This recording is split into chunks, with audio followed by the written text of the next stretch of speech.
stroom goedkoper wordt door de windmolens.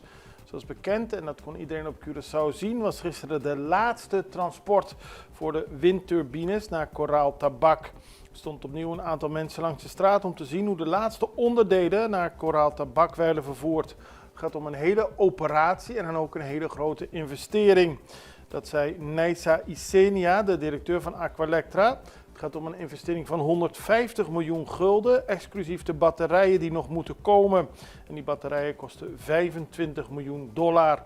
Het is een enorm project, maar het moet heel veel opleveren. Begin september zal de eerste kilowattuur worden opgewekt, omdat de eerste turbine dan begint te werken. Tegen het eind van het jaar zullen alle 5 turbines functioneren.